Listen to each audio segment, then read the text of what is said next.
Assalamualaikum Sobat Muslim yang dimuliakan Allah Subhanahu wa Ta'ala.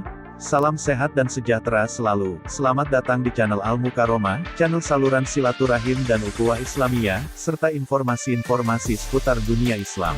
Apabila berkenan untuk mendukung channel kami, Sobat Muslim bisa subscribe, beri tanda like, beri komentar dan menyebarkannya apabila informasi yang kami sajikan ini cukup bermanfaat bagi umat Islam. Kami ucapkan terima kasih dan selamat menonton. Kali ini kami akan menyampaikan hal-hal yang berkaitan dengan adab-adab bertetangga sesuai ajaran Rasulullah Shallallahu Alaihi Wasallam. Dalam Islam, tetangga memiliki hak-hak tertentu, sebagaimana disebutkan dalam beberapa hadis Rasulullah Shallallahu Alaihi Wasallam, seperti hak untuk mendapatkan rasa aman dari gangguan. Kita seringkali saling membantu untuk urusan yang tidak bisa diselesaikan sendiri. Sehingga dalam Islam, adab-adab bertetangga harus dijaga.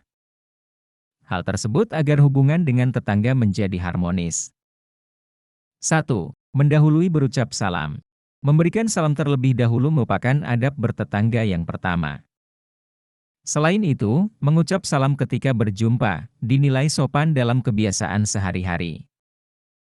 Orang-orang yang bertetangga, dianjurkan saling menyapa ketika bertemu, dengan mengucapkan salam. Bagi pihak yang mendahului mengucapkan salam, maka secara akhlak lebih baik, dan karenanya mendapatkan kebaikan yang lebih banyak. Kedua, tidak berlama-lama berbicara. Hidup bertetangga memang tidak bisa lepas dari berbicara satu sama lain. Namun pembicaraan itu sebaiknya tidak kelewat lama, terutama ketika membahas hal yang tidak terlalu penting. Hal ini demi kebaikan. Seperti menghindari ghibah atau menggunjing pihak lain, yang bisa menimbulkan fitnah dan sebagainya. Ketiga, menjenguk tetangga yang sakit. Ketika tetangga ada yang sakit, maka ia berhak untuk dikunjungi. Artinya, dalam adab bertetangga, tetangga yang tidak sakit berkewajiban mengunjunginya tanpa memandang status sosial pihak yang sakit. Bertetangga pada dasarnya adalah berteman, sehingga kesetaraan di antara mereka harus dijaga dengan baik. Keempat, berbelasungkawa kepada yang tertimpa musibah. Seorang tetangga juga berhak dikunjungi ketika sedang tertimpa musibah, terutama kematian anggota keluarganya. Adab terbaik dalam bertaziah adalah ikut berbelasungkawa dengan menunjukkan rasa duka dan mendoakan kebaikan terutama bagi si mayit dan juga kepada keluarga yang ditinggalkan. Kelima, ikut bergembira atas kegembiraannya. Janganlah seseorang merasa tidak senang atas keberhasilan tetangganya, disebabkan karena iri hati.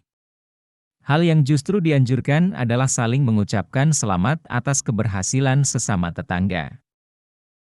Adab bertetangga ini mengajak umat muslim untuk turut berbahagia atas apa yang diperoleh tetangga. Dengan cara ini perasaan iri atas keberhasilan tetangga bisa dihindarkan, dan pertemanan sesama tetangga dapat terjaga.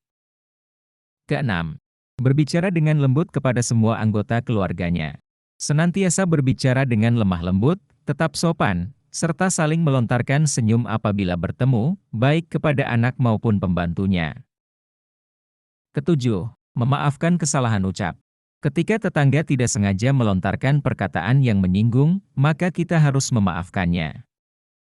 Sebab bisa jadi, suatu saat, kita juga melakukan hal yang sama terhadap tetangga, secara disadari, maupun tidak. Memendam dendam juga bukan hal yang dianjurkan dalam Islam. Karena bisa menimbulkan kebencian yang merugikan. 8. Menegur secara halus ketika berbuat kesalahan. Untuk menghindari ketersinggungan, apabila seseorang melakukan kesalahan, tegur dengan halus dan baik, tidak dilakukan di depan orang lain, atau di tempat ramai. Kesembilan, menundukkan mata dari memandang istrinya. Kesepuluh, memberikan pertolongan ketika diperlukan. Jika tetangga kesulitan dengan harta, tertimpa musibah, bahkan kehilangan, umat muslim sepantasnya memberikan bantuan semampunya tanpa harus diminta. 11. Memelihara hak tetangga. Salah satu hal yang harus diutamakan dalam adab bertetangga adalah memelihara hak tetangga, melindungi harta mereka dari orang jahat, saling memberikan hadiah, makanan, dan lain sebagainya. 12. Tidak menghalangi bangunan tetangga. Dalam bertetangga, tentu akan memiliki bangunan rumah yang saling berdampingan. Bahkan beberapa rumah juga berdempetan. Sebagai tetangga yang baik, hendaknya untuk tidak menghalangi tetangga untuk membangun rumah atau menghalangi masuknya udara dan sinar matahari ke rumahnya. 13. Tidak mengganggu tetangga.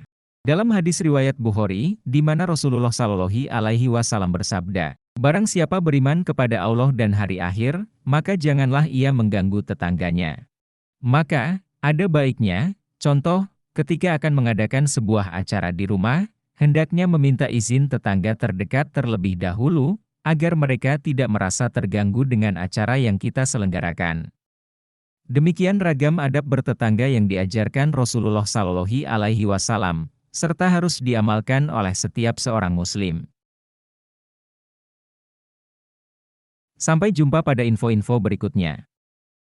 Akhirul kalam, kami ucapkan, wassalamualaikum warahmatullahi wabarakatuh. Terima kasih telah menonton di channel kami.